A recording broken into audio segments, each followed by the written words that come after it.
Witch College. Learn anything, anytime, anywhere education. witchcollege.co.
A hand-carved natural quartz crystal ball made into a necklace for divination on the go.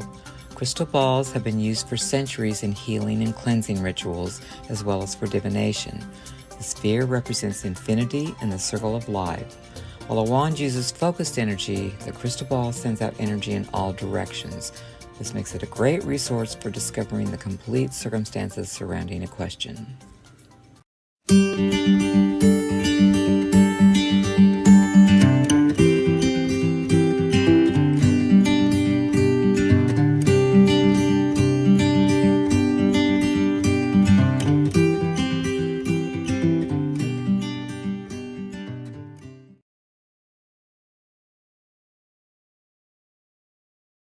Hi, welcome to another episode of Everyday Witchcraft.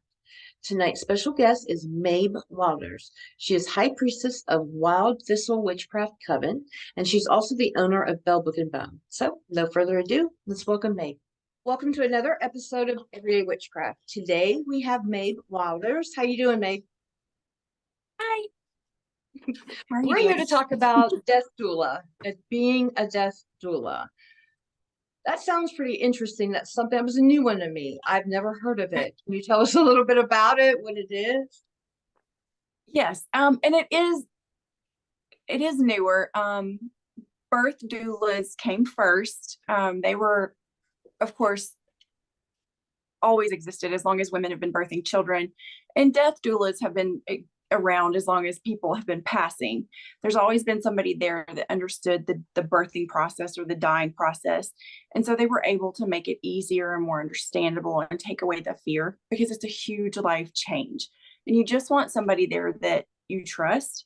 And so that's what these people are. They're people there that are non-medical professionals who don't always have to be certified. I'm going to recommend, though, that you do in the future, and I'll tell you why in a minute, that are there to be compassionate, to help you with all the logistics of death and dying, because it's gotten kind of tricky lately. It's really strange. They're going to work out some of those sticky situations you might have with family. They're going to help you plan your funeral. They're going to be clergy if you need them. So if you have any kind of faith wishes, they help you meet those. And they just make your passing much more dignified. And they just help you stay at home if that's your wish. And that's kind of what a death doula does. They meet you where you're at and take that fear away. What kind of services does that entail? I mean, you talked about kind of getting your arrangements together and things like that. They don't have to be like an attorney or anything like that, correct? Correct. So a death doula, one of her tools is going to be state-specific paperwork, but they're commonly known as a do not resuscitate form. And that's going to help you have that conversation with your patient. Because one of the very first things that the death doula is going to do once she meets her patient is find out what their prognosis is. Do they know how long they have left to live? And from there, figure out what it's going to look like, the dying process. But you need to help them understand what CPR looks like. Do they want it? You need to help them figure out how to fill out a living will, a power of attorney. And the power of attorney comes with like an advance directive. They're kind of tied together, and it's 4 or 5 sheets of paperwork, and it can feel redundant and go back and forth over each other. But it's important that you make sure the patient's absolute wishes are presented on those papers, because when they're not able to speak any longer, the family members have to know what's on there. They have to have copies of it, and they have to be willing to speak for the patient, especially if you're not going to be there. Now, the DNR has to be signed by a physician and notarized. And one of the tricks that I learned was when my grandfather passed away, I wasn't able to get his primary care physician to sign his DNR paperwork. And that was my grandfather's greatest wish. He just wanted to pass away at home with his family. Cannot get telehealth to do a DNR. They won't do it in any state in the United States. So you have to call an ambulance. They have to get in the ambulance and go to the emergency room, and you have to convince the emergency room physician not to place your loved one in ICU. And at the time, it was really difficult for me because this is what I do, and I couldn't do it for my grandpa. So I actually called the woman that trained me in tears, just devastated that I couldn't make this happen for him. And I was the only one he asked to make it happen because he knew that was my job. I don't know what she said to that physician, but I saw the fear of many gods cross his face. And we were immediately put in an ambulance and sent home. So she was an interesting individual, but those papers are really, really helpful. They make sure everybody follows their wishes about how they want to die. Makes it clean, clear, no issues, especially when the patient actually passes away. Takes away the need to have to call 911 and report that a patient has died at home. If you have the DNR and the plan and everything is in place, you can just contact the funeral home, because you're working with them and the patient to plan their ultimate funeral. And that's one of the things that you really do with them that most people don't think about. Only about 20% of Americans think about how they want to die, and they face it, and it causes a traumatic end, and people just don't heal from those. So a lot of people really carry that trauma with them after their loved one has died, and they aren't able to heal from it. Yeah, that's sad. Now, I used to, a long time ago in another life, I worked for attorneys, and we handled the do not resuscitate and the power of attorney and the living will and all that kind of stuff. Um, what is the legal, I guess, what is the legal line? Because, you know, most people would go to an attorney to do those things. What is the benefit of being with a death doula is what I'm trying to say. Because, you know, people that question, well, is it legal? Of course it's legal or you wouldn't be doing it. But what is the benefit of it? Is it like the personal touch that you put with it, working with somebody? Absolutely. Absolutely. A death doula, I'm not saying an attorney wouldn't do this, because an attorney that would sit down with you and explain an directive or a power of attorney, they're absolutely more compassionate than like your district attorney. Yeah. They have a little bit more humanity to them, I think.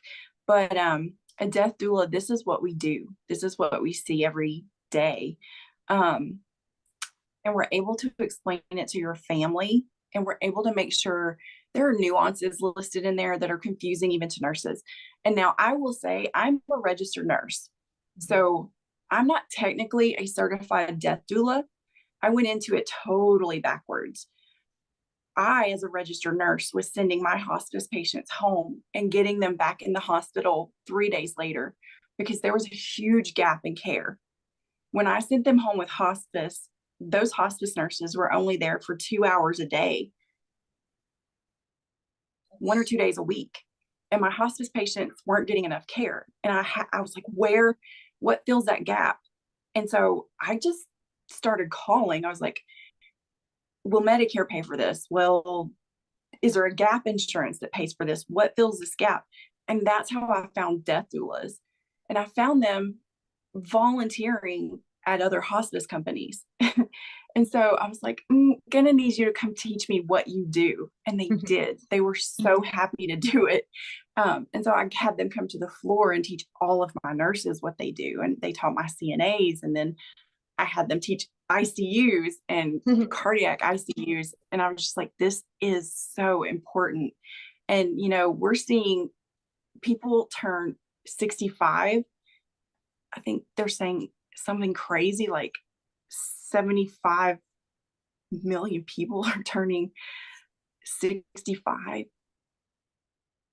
every week. And that's just insane. You know, our hospice companies, our ICUs and hospitals, these people are not going to have the care that they need. And that's where death doulas are going to come in and fill that gap.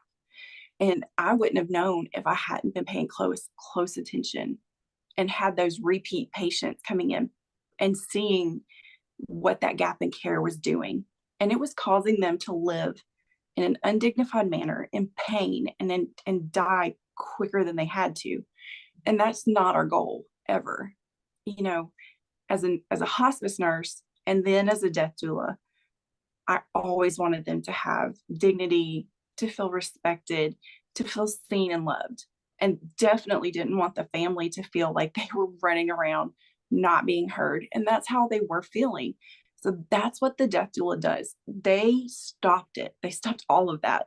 Our patients were cared for in ways that they were not getting cared for. So they're that stopgap. So they can provide companionship while you go take a shower or a bath. Or they could just run to the grocery store for you if you wanted to sit with your dad for a little bit. They can help you go to the funeral home with you and explain the funeral process. Or you might not be the one that's able to sit down and talk to your dad about how he wants his funeral. It might just be too hard for you. I was my best friend and high priestess's constant companion to all of her chemotherapy appointments, and she had triple negative HER2 positive breast cancer, and that's incurable. But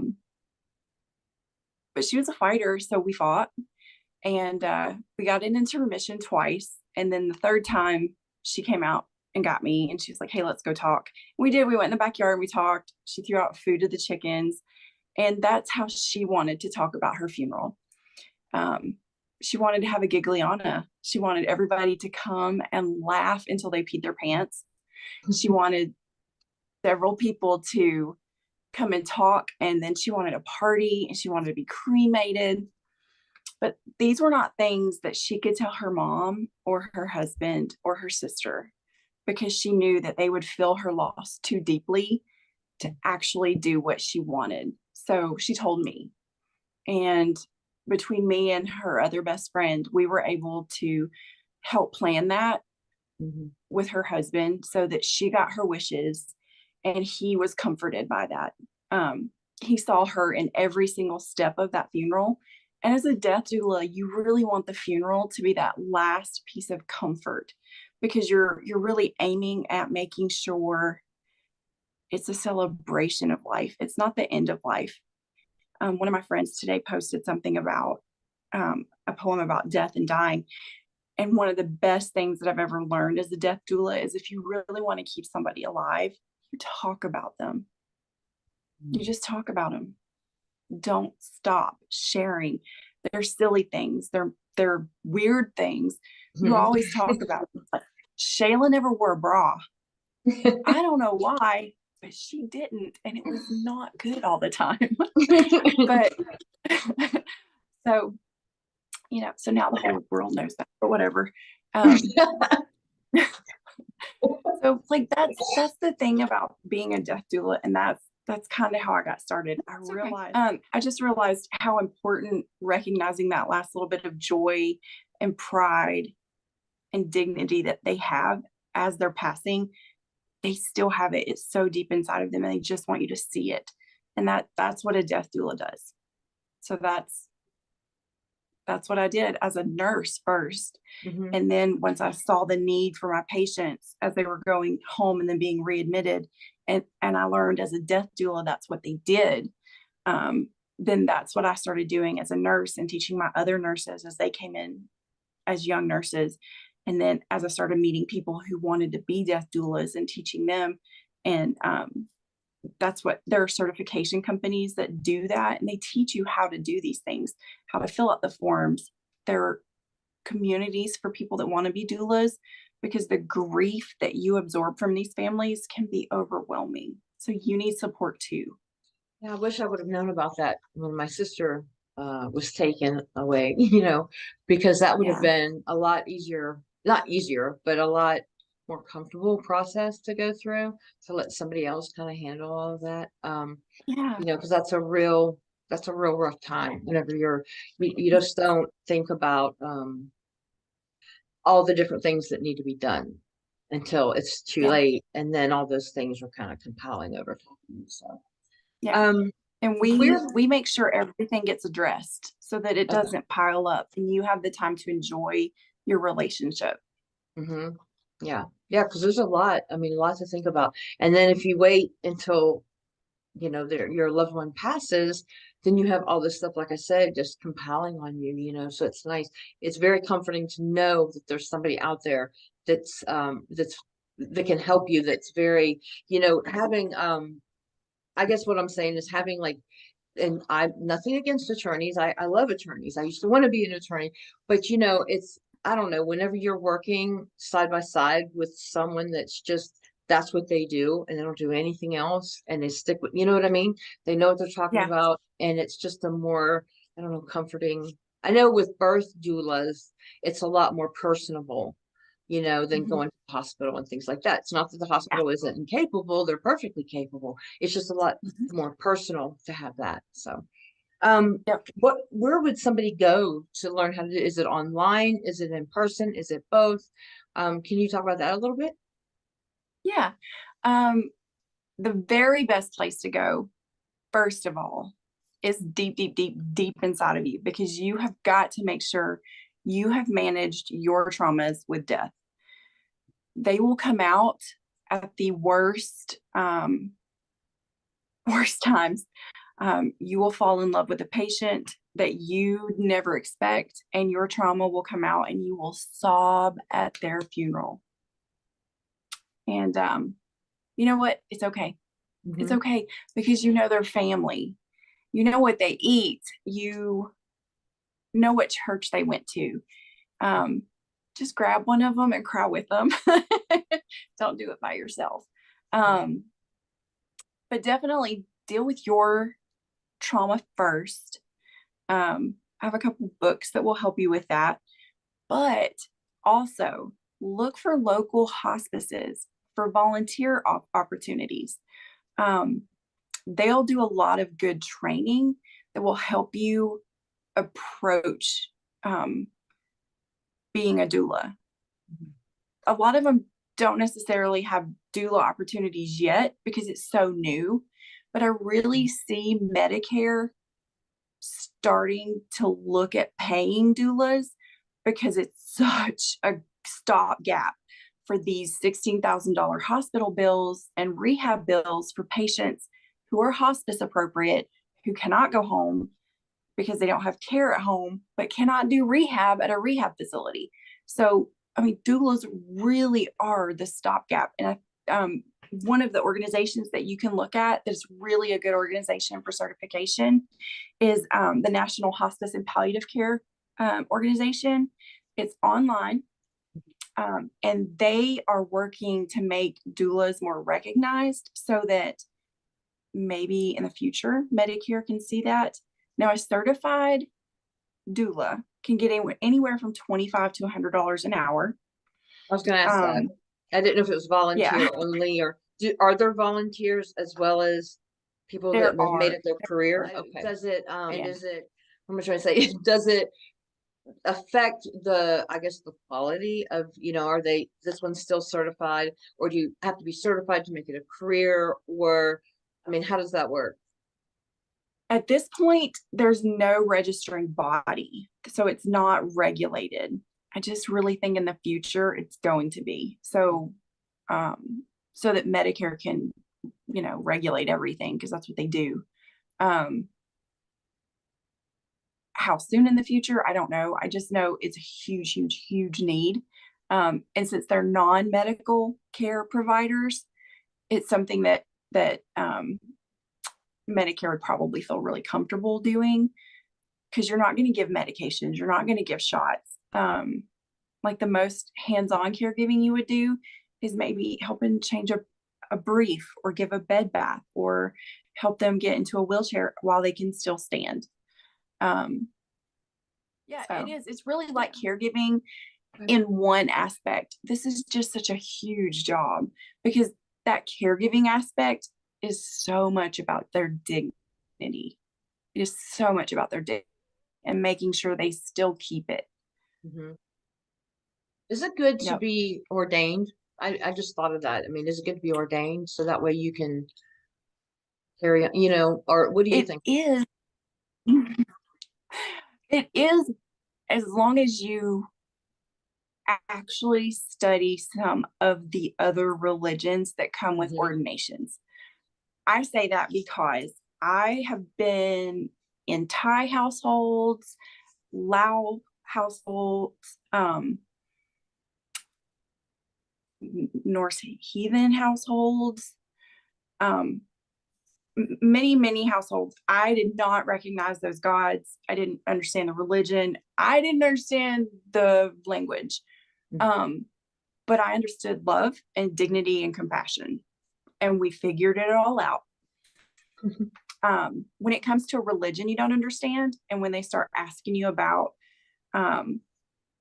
their funeral requirements, you always ask if they have a faith leader that you could talk to, or is there a church that they've attended in the last 10 years that you could maybe ask for help from.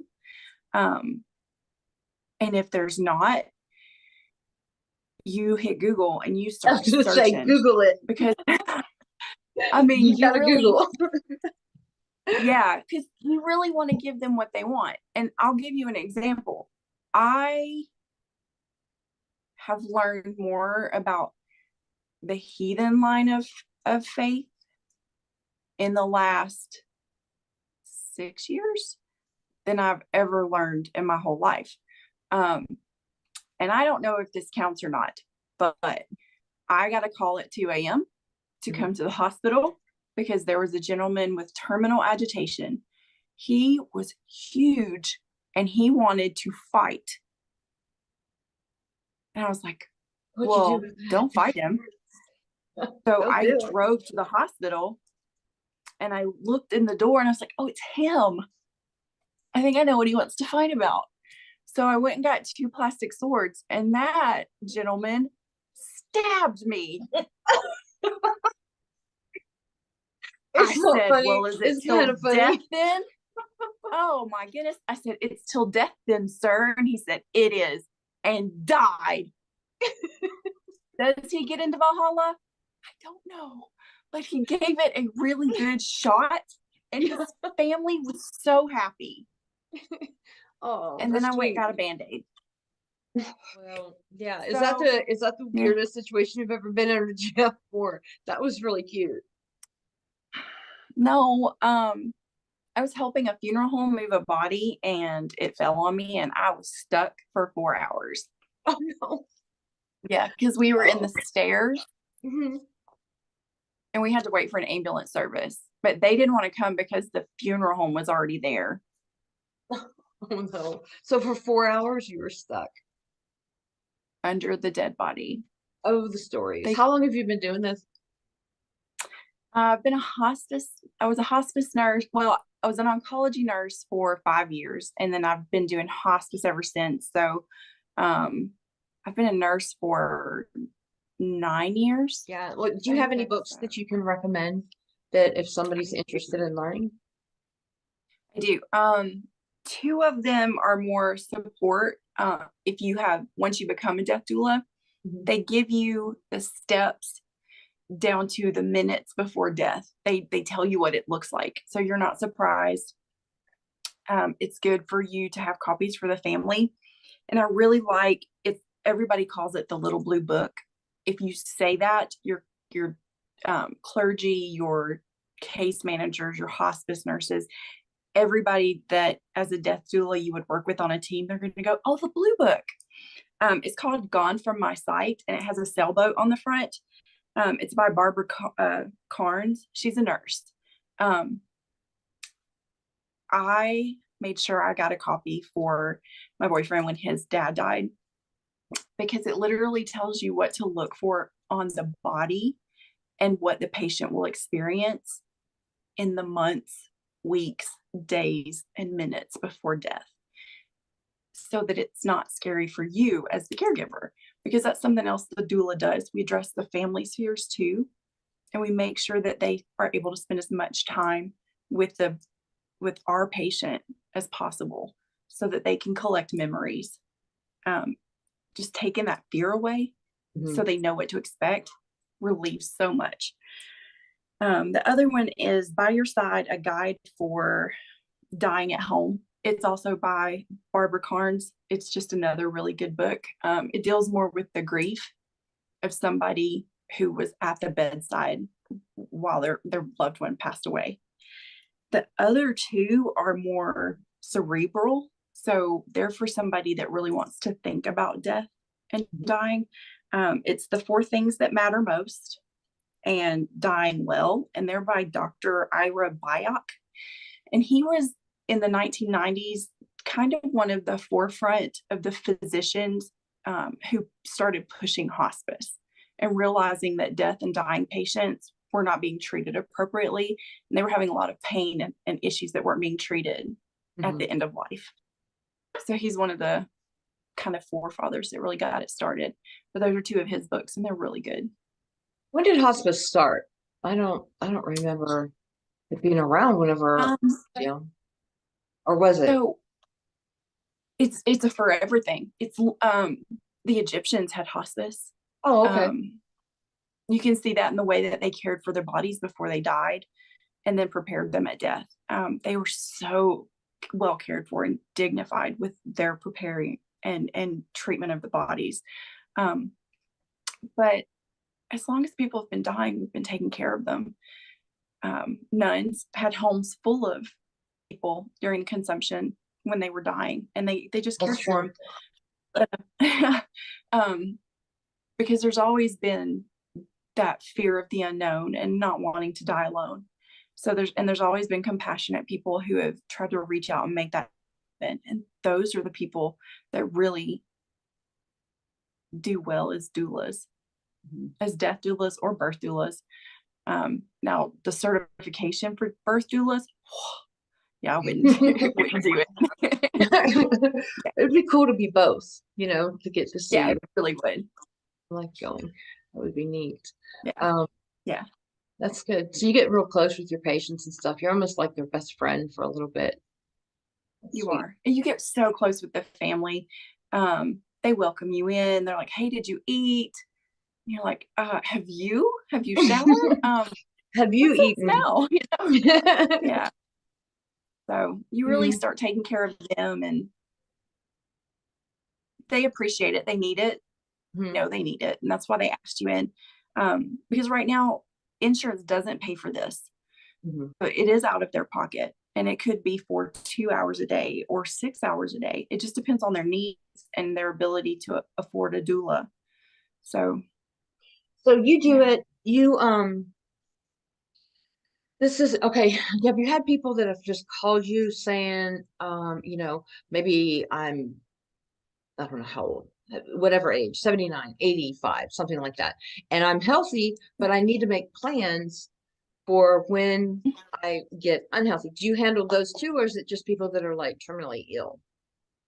No, I absolutely do those too. Those are actually the most fun. Those are the ones you wind up with the Ouija board on the pamphlet, Yeah. because they have so much time to plan and they're crazy. So it's really fun. Um, yeah. So they do call, but usually those people have a death really close to them fairly recently that opened their eyes to their mortality. So I always look in their history to see what's going on. And the thing about families who have had a death with hospice is most hospice companies offer family grief therapy. And so I always send them back to them after I help them. I always am like, hey, you should maybe go take advantage of this. Because grief is just not something that you should deal with alone, especially after a loss. And there's a whole Yeah. process that they go through whenever I've only been involved with, I think, two people that, with hospice. One was my uncle, and I wasn't really there, but for a short period of time. And the other one was a friend of the family. So I don't even know what happens. I would need a death doula. God forbid anything should ever happen. But you Yeah. mentioned a guided meditation or a meditation, something like Yeah. that. Yeah. Okay, what's that? It's it's just a quick visualization. Goodness gracious. I won't tell you exactly what it does, but at the end, and actually like kind of in the middle, some people get uncomfortable. Just open your eyes. Okay. Okay. Mhm. So if you're doing the visualization and you start to panic, just open your eyes. It's over with. Okay, you got I'll that, keep everybody? going and Open finish your eyes and everybody it'll else. stop. Okay. You'll be Disclaimer, fine. if you have Start to okay, panic, open your if eyeballs. if you have certain So just illnesses, you're not supposed to do this, right? If you've got oh this, no, if no, you've you're got fine. No, there's no flashing lights. Nobody's gonna okay, come possess you or anything like that. Nothing weird, I promise. okay. It's actually relaxing to me, but you'll know why I'm weird after I tell you what this is. There's no So close spiders. your eyes. No, oh God, no. So just close Inside your joke. eyes. Yeah, Okay, we'll tell you about that. Close your eyes, take a deep breath, and just relax. If you look down, you're going to see that you're standing on a white floor. If you look around, you realize there's nothing on that white floor. There's just 4 white walls.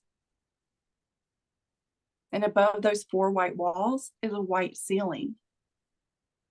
But what you notice is there's no door and there's no window. Right. All of the seams meet and there's no way to escape.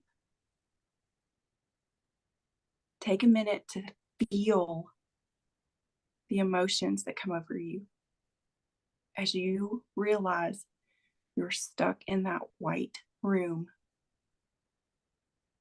What 3 words would you use to explain how you feel right now? Once you have them, open your eyes.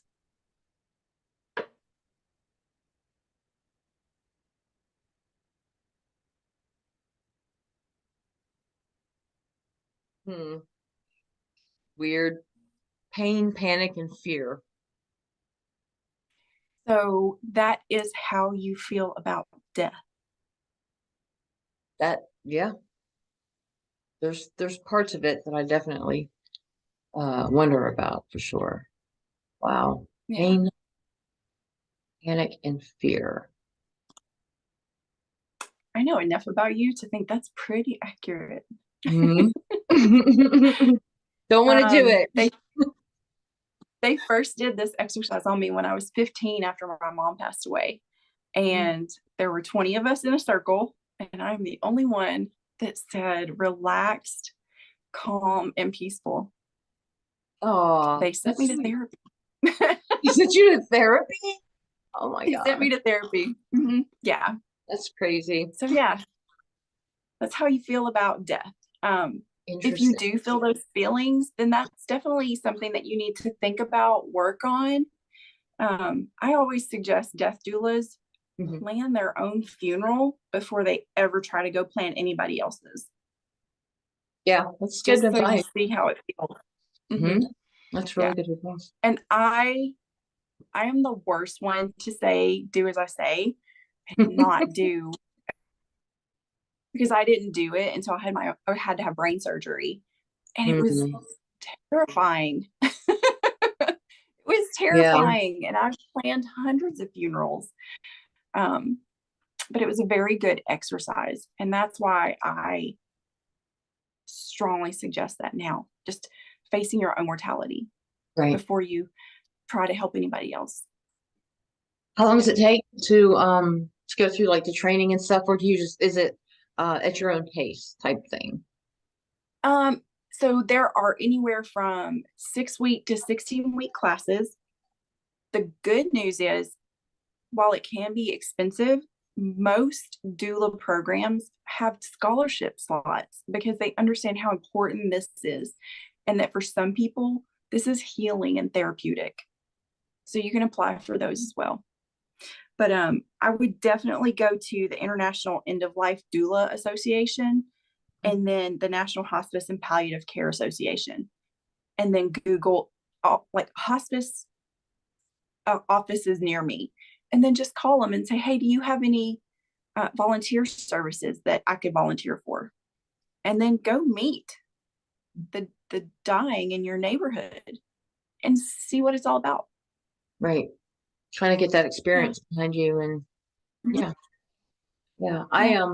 I guess I would have been when I was 19, I helped my grandmother at the end, you know.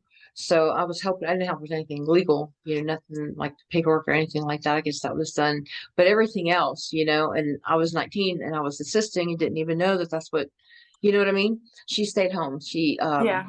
Yeah, she stayed home. So that's a really good feeling when you're with somebody. I mean, it's sad, you know, but at the same time, whenever you're with somebody and you're easing that transition, and it can make it, I don't know, it can make it smoother, and they can feel like more loved, you know, rather than just Mhm. you've got to do this and you've got to do this and you've got to do this. You kind of take it one step at a time with them, and then they can Yeah. celebrate their life. You don't have to.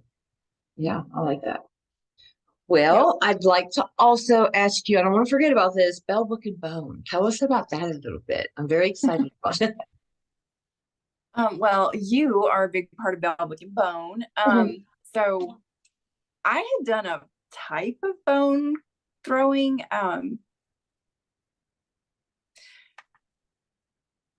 when I was little, but then my grandmother passed away and I kind of put it away. And then I ran into you and I was like, what is this weird woman doing? And then we just resonated together so well. And so Belwick and Bone was born. And I am clergy through two different, ordained through two different churches. I do death doulas, but I also do tarot and bone throwing. And I just kind of use it as an out for my community, and it is a business, so there's that aspect. But ever since I've had work, so it gives me an outlet for my nursing, my soul. So it kind of has saved me as much as some of the people have said that I've been able to help them. They're just helping me. So yeah. You that's have that's a bonus. website or a Facebook or both that you want to kind of have people go to? I I know don't you have a have website yet because I'm not smart enough to figure out a website, but I have Facebook, TikTok, and a YouTube. I have a YouTube. Is there It's still anything else you want to leave with everybody? Maybe some advice or, just some words, some kind words, anything you want to say? if you lose a loved one and you are feeling their grief, like they're just not here, talk about them. They'll never go away if you talk about them. And my favorite thing is to talk about the dumbest things they've ever done. Go out to breakfast at Waffle House at 2 a.m. with 3 of your cousins and talk about the dumbest things that you can think of that, I don't know, my grandpa ever did. We talked about his overalls over his t-shirt. Why? Because we could. And his food shelf. Because he put his food on his little belly and said it was for later. And I know those Waffle House ladies thought we were lunatics because we laughed until we cried, but we needed it. And he was alive for another day because we talked about him.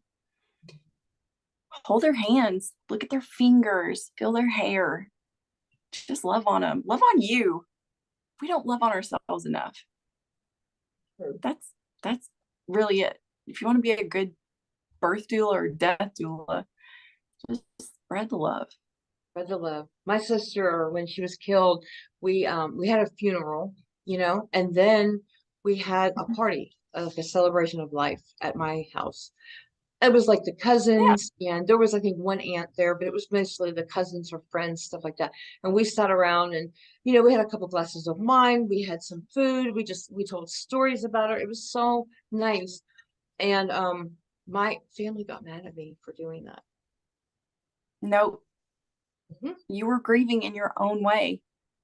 And we were, it's real grief. And it was beautiful because we all sat around and just, like I said, celebrated her life, talked about the funny things she did. Oh my gosh, she was so funny. She used to beat me up all the time, even in her 20s, beat me up all the time. But if somebody touched me, no, she would be on them, But but she would beat me up. Anyway, thank you so much for coming on. It was so interesting to talk about being a death doula. And I encourage everybody to get out there and Google it and get some information. Go to the 2 organizations that she mentioned and the books. I'll see if I can get a copy of those books or a picture of them anyway, and we'll put them at the end of this video. Okay, so thank you so much for joining us. Blessed be. You're welcome. Thanks for having me. Blessed be.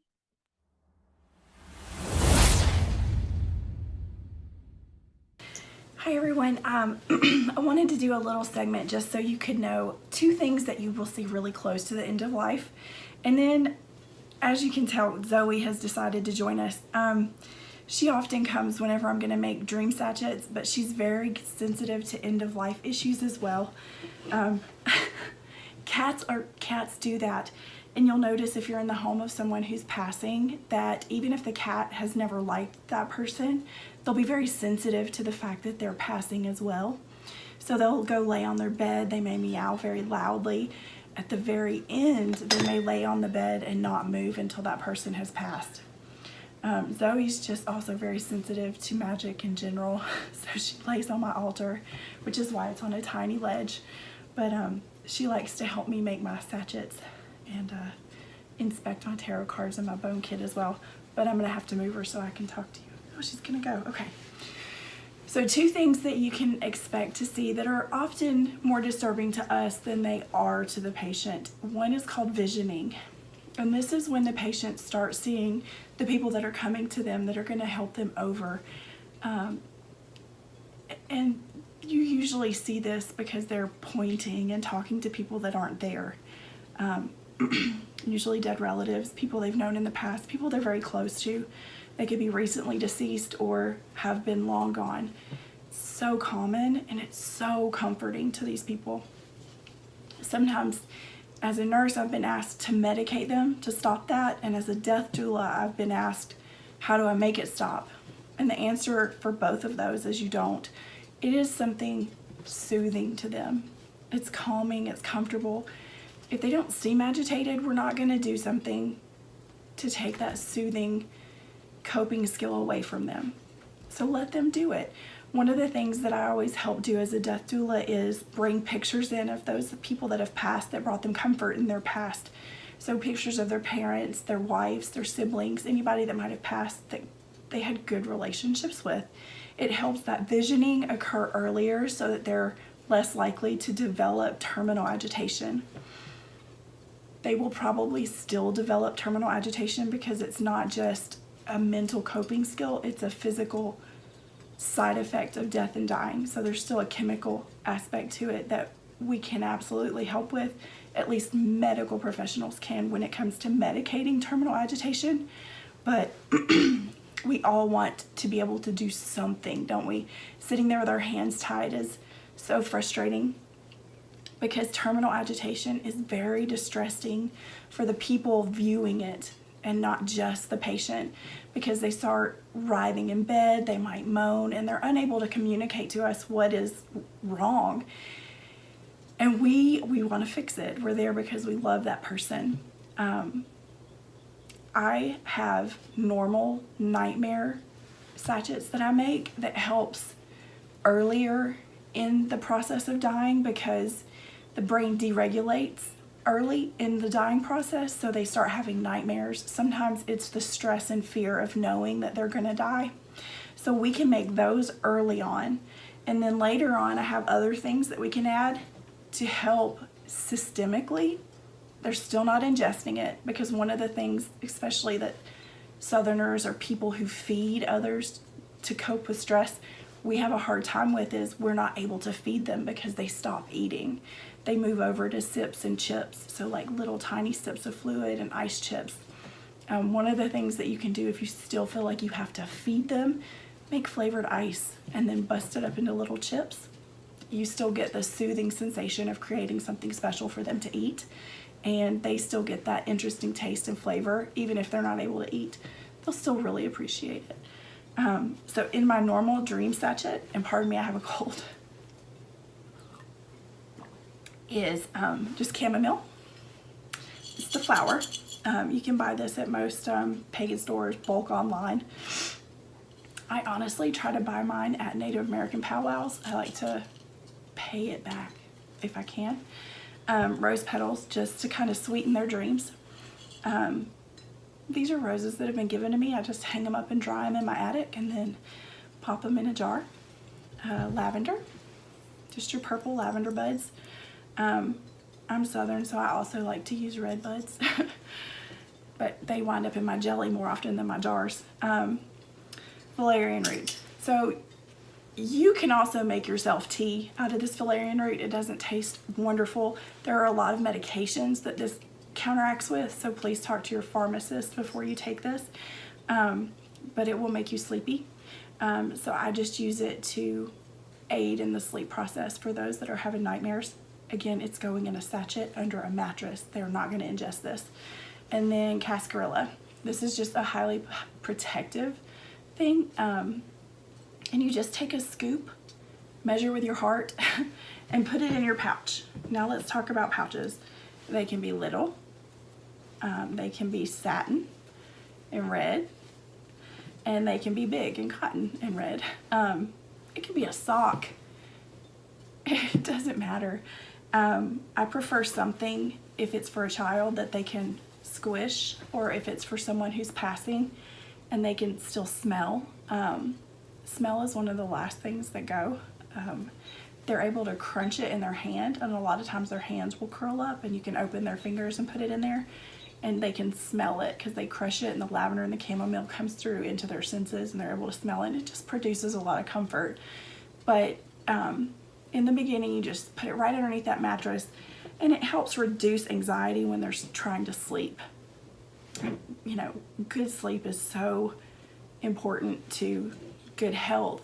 Even when you're passing, reducing anxiety at any level is something that we really want to do. And I highly advise, if you're going to make one for everybody there. You're all probably pretty stressed at that point. as you go into the death and dying process, you'll experience more issues with their intestines, heart rate, stress, sleep, appetite, cough, and secretions. If you have a hospice nurse, they're going to have mechanical and medicinal ways to help support you with that. But again, you're going to feel like, I'm just giving medicine and I feel like my hands are tied. And these are people that aren't necessarily the death doulas, but these are like the support people at the bedside. So really what I'm telling you is for you, not the patient. This is something to give you to do something physically so you feel like you are aiding this person. And that is so key, because reducing your anxiety reduces their anxiety. You're there because you have an energetic connection to that person. And death doulas, we do it too. We absolutely go in there with our whole hearts and we just love the entire family, and we quickly build those energetic connections. So we have to restrain our energies so that we don't reflect any anxiety onto the family or the patient. But that if you're family, it's even harder because you deeply, deeply love this person. So use these sachets for you.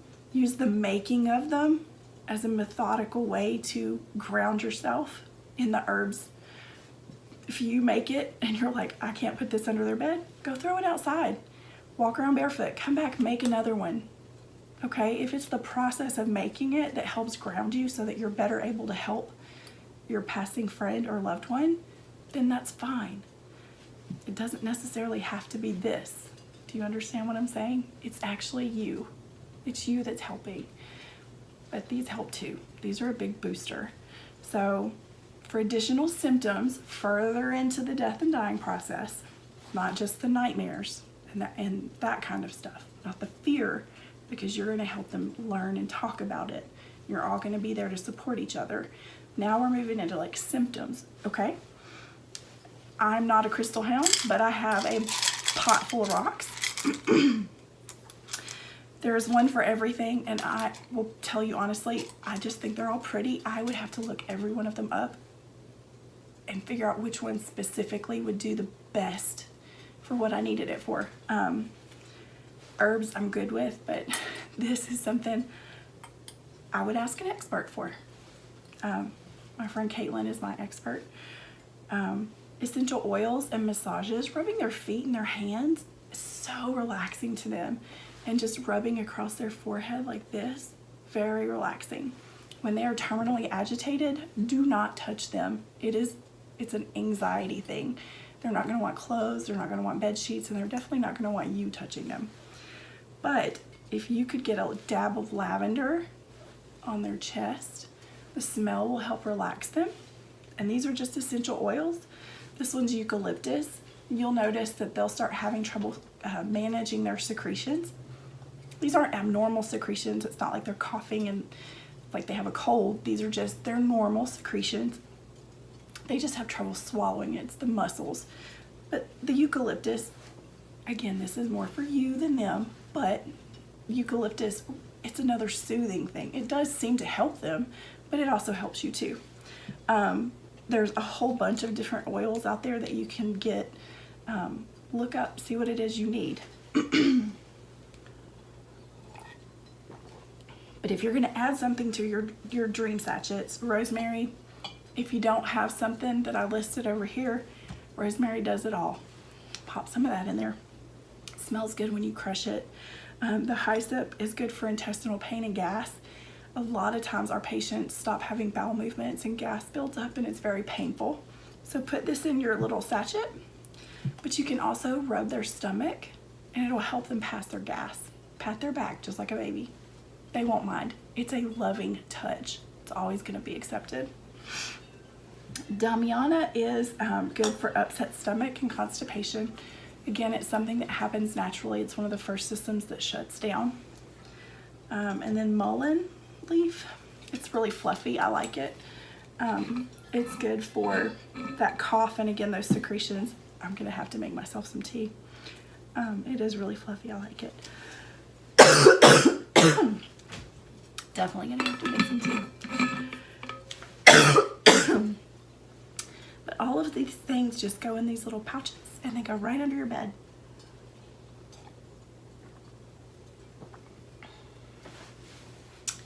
And you can use them for any age or any reason. But I definitely use them as an end-of-life doula frequently, and I hope that helps. Thank you.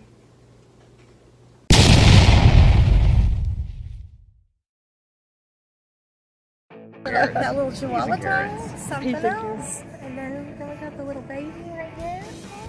Little baby. Yeah. And then chicken doesn't like her very much. We got you. Little scissor beat. Get ready and stuff. Here's your setting up.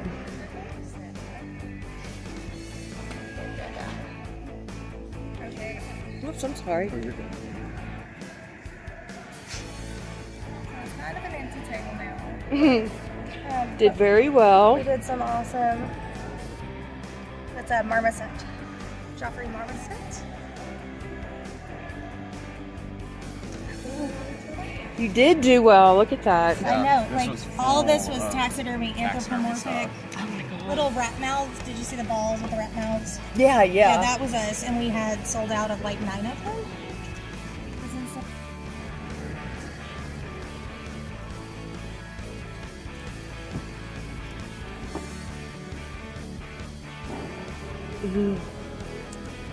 Sold out. They wiped us clean.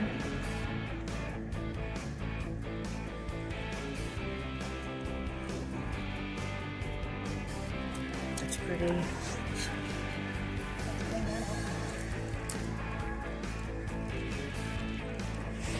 I like these. I'm a mandible freak.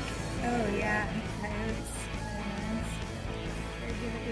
This is our first time at the Oddities Expo this year, and it has been absolutely amazing, and definitely is going to be something that we do every single year. We've met so many great people, and we have learned a lot about bone reading, which is actually very, very interesting to us. Well, thank you. So, thank you.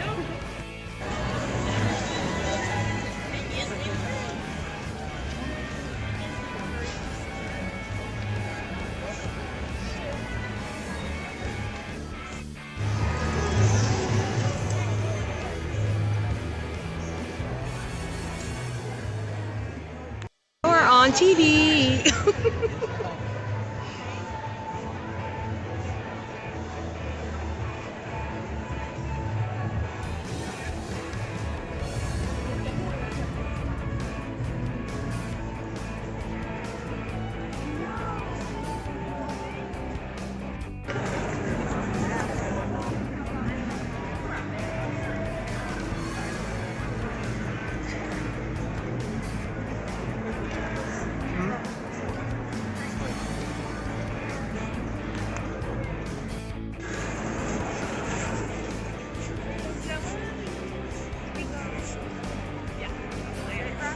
Straight across will take care of that area.